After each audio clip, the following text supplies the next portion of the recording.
It's Gaz, and welcome back to the Warframe video. So today we're going over a high-level Inaros build and basically weapon synergy. If you've been watching the dev streams quite often, you might have known that basically Pablo, one of the devs of Warframe, shot down the idea of an Inaros rework recently and said he's not going to be happening anytime soon. Rather, he's not at the top of the list. So instead of Inaros getting reworked, Hydroid's getting reworked instead. So expect information on that at TennoCon. In the meantime, we're going to make do with what we got in Inaros, trying to get to as high a level as possible. Now, that is a little bit of an exaggeration because, you know, when you're playing Inaros, you're not expecting to go to level 10,000 because he has no shield gate. So that's going to be one of the big things today. But yeah, we're using a weapon synergy just to go to like level 900, 1,000. And even when you're at level 1,000, there will be certain enemies that can one-shot you, but for the most part, they won't be able to one-shot you. So let's get a bunch of get some like Tech Eximus or something. This is going to be, I'll be showing some Steel Path gameplay of Apollo on Lua, which is a very good Axii relic farm. And basically the idea of this build is to just stand there and face tank. That's what Inaros does. Now we have some new synergies actually nowadays with Inaros, where if you use the Furis Incarnon with the special mod on it, you can heal from however low your health is to full in one tick of damage. It's quite nice. So let's see if these enemies can get me low. Now keep in mind that Inaros is meant to be tanking this kind of stuff, no problem. These are 195 Steel Path. So if we could actually get low health, I'll show you the Steel Path gameplay later. One tick of this attack right here would heal us all the way to full. And not to mention, it's doing some pretty good numbers too.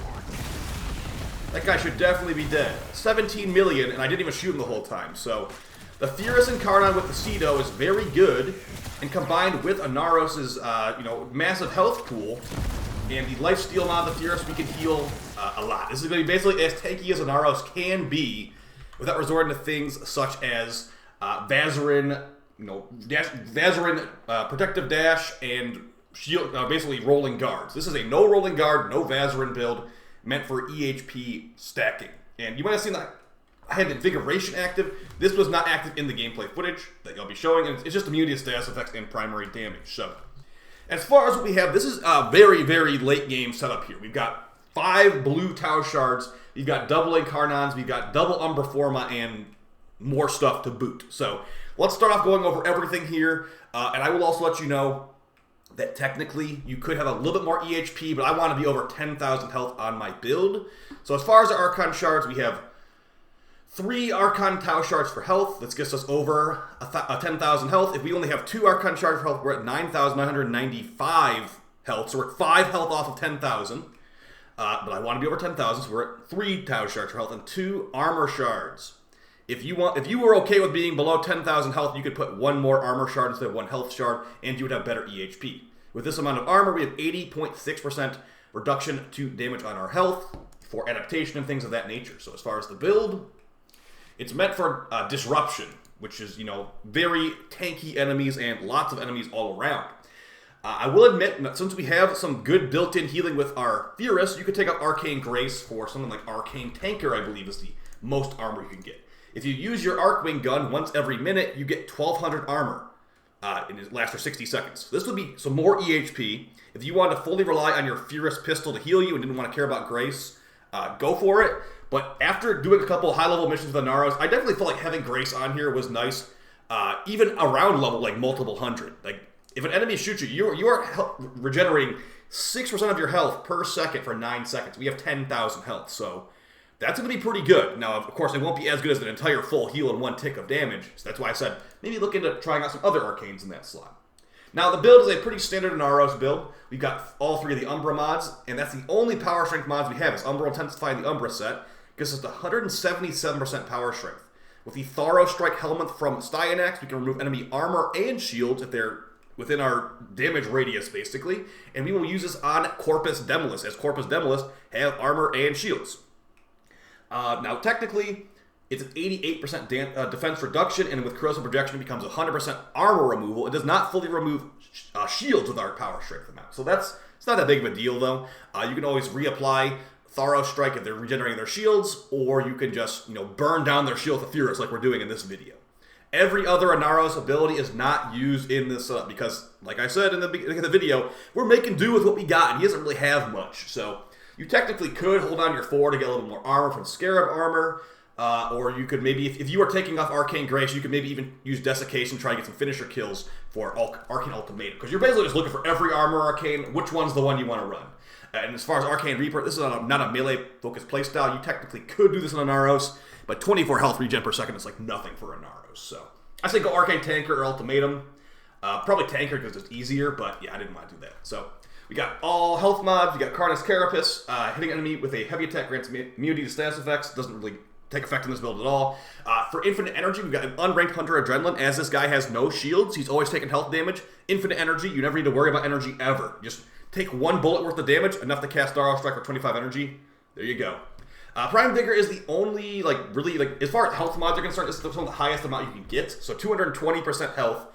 It's supposed to give you 220% shields, but he doesn't have shields, so you don't really have as many options. Like, as you can see right here, our Umbral Vitality gets 770, but nothing really compares to that numbers-wise. So you could maybe go Health Conversion if you wanted to for some more armor, but yeah, you would look at how much health you lose. You lose about 2,000 health-ish if you take off Prime Vigor. I'm not taking that off, as it scales with everything else quite nicely. Having a big health pool is nice for the Furis. All right, going over all the weapons.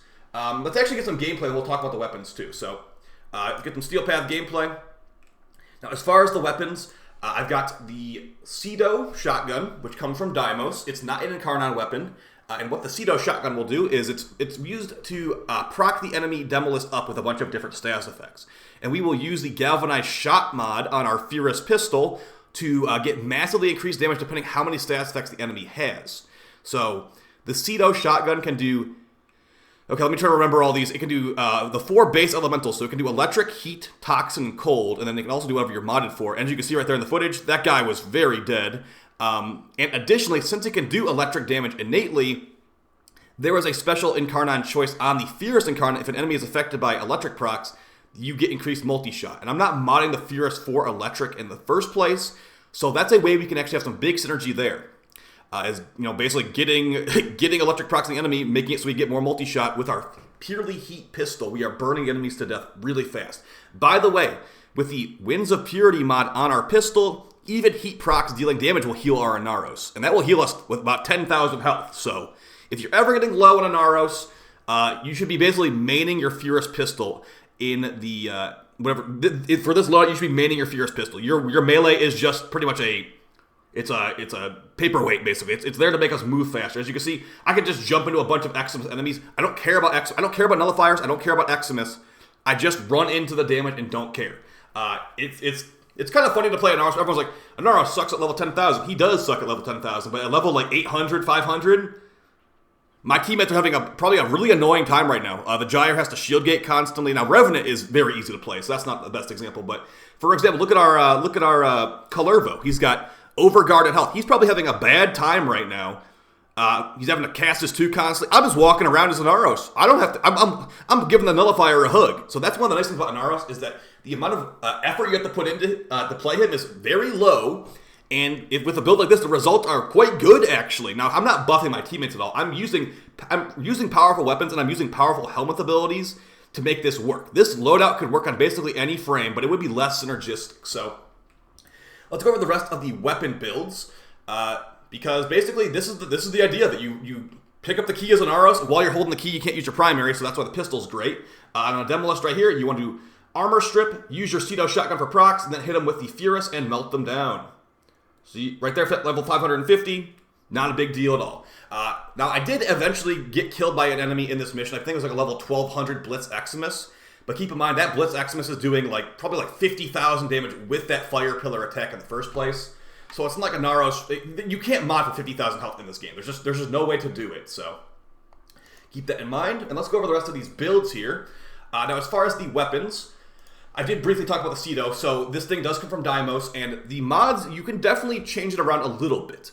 The thing I want here, I wanted viral procs over anything else. You technically could throw on radiation or something on here too to get more procs overall, but we are dealing so much damage with the Furis Incarnon because it's so powerful that we could just get away with only viral procs on here. So we've got viral mods for cold and toxin that makes viral. You've got a multi-shot ribbon for more glaive launches. You've actually got modus setup. I found this actually pretty nice in the footage. Upon landing from a double jump or bullet jump, you get increased crit chance and status chance for your shotgun, and that will work on the Cedo. As you can see right here, we have 150% status chance with Viral and Slash, also Blast and the Explosion. So bump that up some more, get even more procs, you get an entire row of procs in one shot there. We don't really care about damage. I don't even know why I have Galvanized Savvy in here. Maybe you do get a kill for some reason, but you could just put a normal Savvy there, get your 5% extra status chance. And then yeah, Hunter Track, they have longer duration Viral procs. They should still be dead by the time you even start shooting them anyway. And yeah, that's quite nice. And as I said, so since we have the Furis Incarnon right here, Storm Burst Evolution, on hitting an enemy affected by an electric proc, 40% multi-shot, stacks with 3 times. This is really good. 120% extra multi-shot. That's why we're using the Cedo.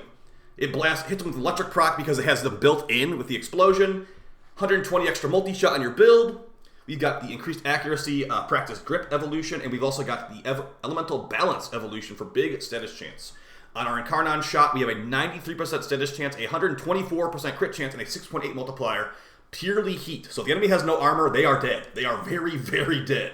And I am using my Riven on here. If you don't have this Riven, or have a Riven similar to it with a crit chance and multi-shot, just put Lethal Torrent in that slot. What you want to make sure you do not do, at least on this build, is that you do not want to remove Winds of Purity if you're playing Inaros. If you're not playing Inaros, you don't need this. You can put another damage mod in that slot. But as you can see right here, plus 20% lifesteal. This works on the Incarnon mode and the non-Incarnon mode, giving you tons and tons of lifesteal. And it's lifesteal on all damage.